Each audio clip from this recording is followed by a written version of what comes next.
नमस्कार दर्शक बंधु, आउ एक भयर एपिसोड को आपण मानक स्वागत। आज कहानीटी आम सह शेयर करिसेंती सत्यजित भाई, जहाँकि तांकर मौसी पुओ भाई सह घटिथिला। आज को ठीक 4 वर्ष तले गणेश चतुर्थी दिन।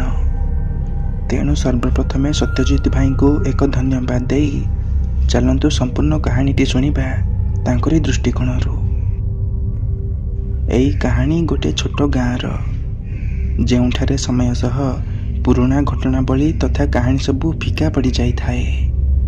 ମାନେ ସବୁକିଛି ଧୀରେ ଧୀରେ ଲୋକାୟିତ ହୋଇସାରିଥାଏ। ଗାଁ ବାହାରେ ଗୋटे ଘଞ୍ଚ ଜଙ୍ଗଲ ଥାଏ, ଯେଉଁଠାରେ ଗୋଟେ ପୁରୁଣା ଓ ଭଙ୍ଗାରୁଜା କିସମର ଝୁଲା ବା ଦୋଳି ଝୁଲୁଥାଏ।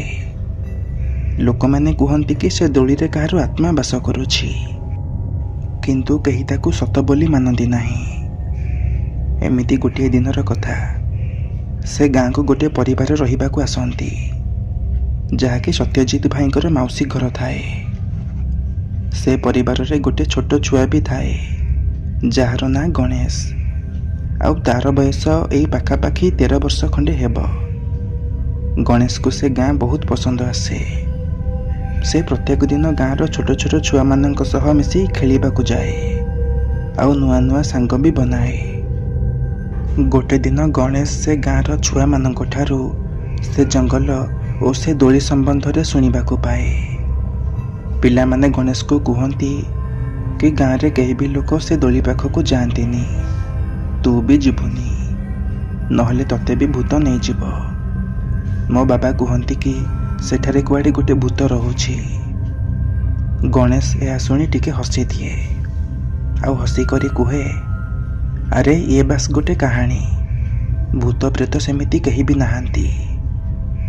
ଗଣେଶର ଏହି କଥାରେ ବାକି ପିଲାମାନେ ତାକୁ ଚେତାବନୀ ଦେଇ କୁହନ୍ତି କି ତୁ ସେ ଦୋଳି ପାଖକୁ ଭୁଲରେ ବି ଯିବୁନି, ମନେ ରଖ, ନହେଲେ କିଛି ବି ଭଲ ହେବନି।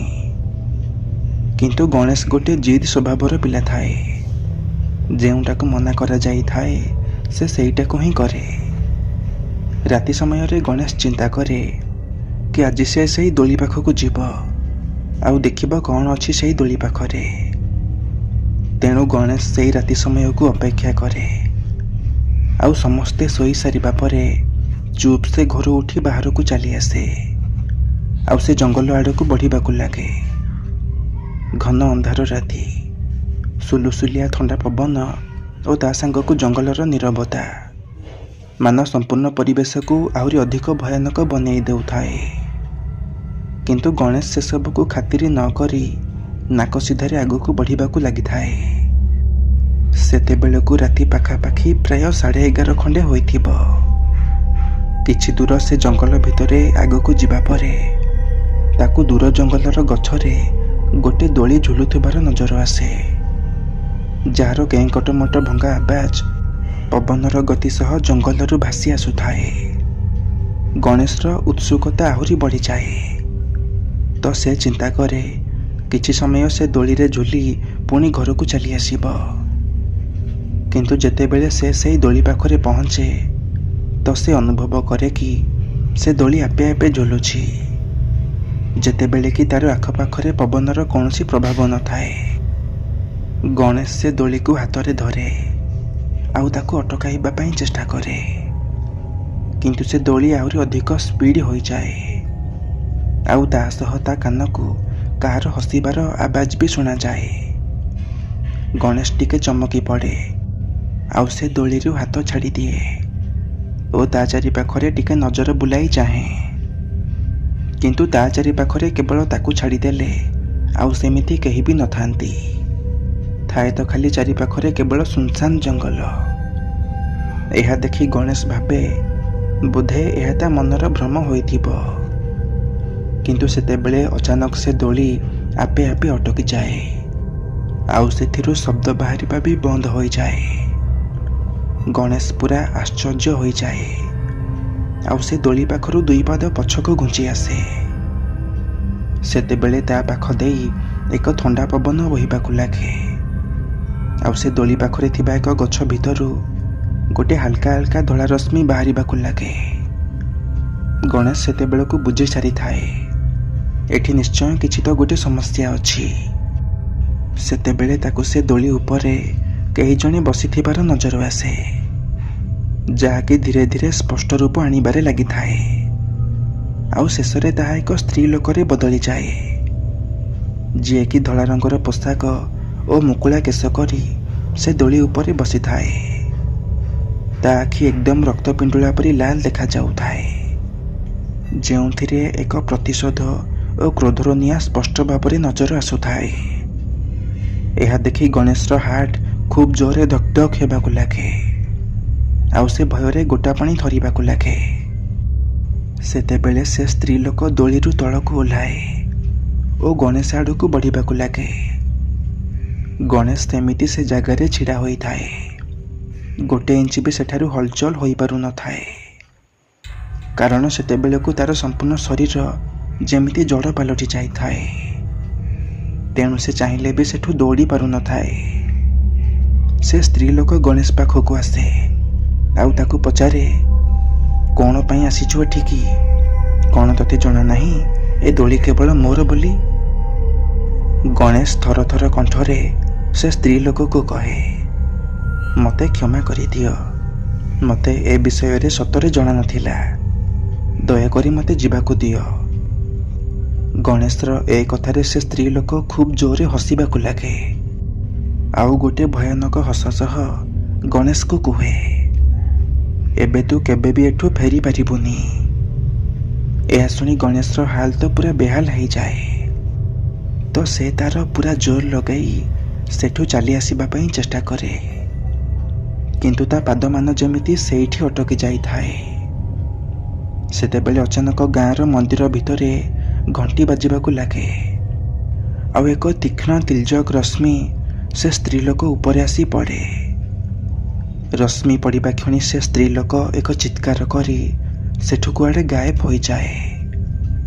କିନ୍ତୁ ଯେତେବେଳେ ଗଣେଶର ହୋସ ଆସେ, ସେ ତା ନିଜକୁ ଗାଁର ମନ୍ଦିର ଭିତରେ ପାଏ, ଆଉ ତା ଚାରିପାଖରେ ଗାଁର ସମସ୍ତ ଲୋକଙ୍କ ସହିତ ତା ପରିବାରର ସମସ୍ତ ସଦସ୍ୟ ଉପସ୍ଥିତ ଥାଆନ୍ତି।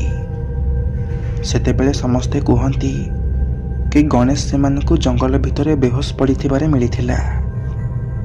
ତାପରେ ଗାଁର ଲୋକମାନେ ଗଣେଶର ପରିବାର ଲୋକଙ୍କୁ କୁହନ୍ତି କି ସେ ସ୍ତ୍ରୀ ଲୋକ ଗୋଟେ ଅତୃପ୍ତ ଆତ୍ମା ଥିଲା, ଯାହାର ଏ ଦୋଳି ସହ ଏକ ପୁରୁଣା ଓ ଗଭୀର ସମ୍ପର୍କ ରହିଛି। ସେ ଦୋଳି ପ୍ରକୃତରେ ତା ଛୁଆର ଥିଲା, ଯିଏକି ବହୁତ ବର୍ଷ ତଳେ ଏହି ଦୋଳିରୁ ପଡ଼ି ମୃତ୍ୟୁବରଣ କରିଥିଲା। ତ ତାର ମୃତ୍ୟୁରେ ତା ମା ଝୁରି ଝୁରି ତା ମାର ବି ଶେଷରେ ମୃତ୍ୟୁ ହୋଇଯାଇଥିଲା। ଆଉ ସେହି ଦିନଠାରୁ ତା ମାର ଆତ୍ମା ସେ ଦୋଳିର ରକ୍ଷା କରି ଆସୁଛି, କାହାକୁ ବି ସେ ଦୋଳି ପାଖକୁ ଯିବାକୁ ଦେଉନି। ଆଉ ଯିଏ ବି ସେ ଦୋଳି ପାଖକୁ ଯାଉଛି, ସେ କେବେ ବି ଆଉ ଫେରିକି ଆସୁନି। ଗାଁ ଲୋକଙ୍କ ଠାରୁ ଏହିସବୁ କଥା ଶୁଣି ସାରିବା ପରେ ଗଣେଶ ଓ ତା ପରିବାର ସବୁଦିନ ପାଇଁ ସେ ଗାଁ ଛାଡ଼ି ଦିଅନ୍ତି ଆଉ ଅନ୍ୟ ଏକ ଗାଁକୁ ସିଫ୍ଟ ହୋଇଯାଆନ୍ତି। କିନ୍ତୁ ଗାଁର ଲୋକମାନେ ଆଜି ବି ସେ ଭୂତିଆ ଦୋଳି ସମ୍ପର୍କରେ ଲୋକମାନଙ୍କୁ କହିଥାନ୍ତି ଓ ଛୁଆମାନଙ୍କୁ ସେ ଦୋଳି ପାଖକୁ ନ ଯିବା ପାଇଁ ବାରଣ କରିଥାନ୍ତି। ସେ ଦୋଳି ଆଜି ବି ସେ ଜଙ୍ଗଲ ଭିତରେ ସେମିତି ଅଛି, କିନ୍ତୁ ଏବେ ସେଠାକୁ କେହି ଯାଆନ୍ତି ନାହିଁ। କୁହାଯାଏ ଆଜି ବି କୁଆଡ଼େ ରାତି ସମୟରେ ସେ ଦୋଳି ପାଖରୁ କାହାର ଝୁଲିବାର କଟମଟ ଆବାଜ ଶୁଣାଯାଏ, ଆଉ ଯିଏ ବି କଥା ନ ମାନି ସେ ଦୋଳି ପାଖକୁ ଯାଏ, ସେ ଆଉ କେବେ ବି ଫେରେ ନାହିଁ। ଆଉ ଏହା ସହ ସେ ଭୂତିଆ ଦୋଳିର କାହାଣୀ ପ୍ରତ୍ୟେକଙ୍କ ମନରେ ଏକ ଗଭୀର ଛାପ ଛାଡ଼ି ଦେଇ ଚାଲିଯାଇଛି, ଯାହାକି ଆମକୁ ଭୟ ଓ ଅଜ୍ଞାତ ଲୋକର ଅସ୍ତିତ୍ୱ ସମ୍ବନ୍ଧରେ ଭାବିବା ପାଇଁ ବାଧ୍ୟ କରିଦିଏ। ତେବେ ଦର୍ଶକ ବନ୍ଧୁ, ଇଏ ତ ଥିଲା ଆଜିର କାହାଣୀ, ଯାହାକୁ ଆମ ସହ ସେୟାର କରିଥିଲେ ସତ୍ୟଜିତ ଭାଇ। ଯଦି ଆଜିର ଏହି କାହାଣୀଟି ଆପଣମାନଙ୍କୁ ପସନ୍ଦ ଆସିଥାଏ, ତେବେ ଭିଡ଼ିଓଟିକୁ ଗୋଟେ ଲାଇକ୍ କରି ଆମ ଚ୍ୟାନେଲଟିକୁ ସବସ୍କ୍ରାଇବ୍ କରିନେବେ, ଯାହାଫଳରେ ଆଗତ ଭବିଷ୍ୟତରେ ଆମ ଚ୍ୟାନେଲ ମାଧ୍ୟମରେ ପ୍ରସାରିତ ପ୍ରତ୍ୟେକଟି ଭିଡ଼ିଓର ନୋଟିଫିକେସନ୍ ଆପଣ ସର୍ବପ୍ରଥମେ ପାଇପାରିବେ।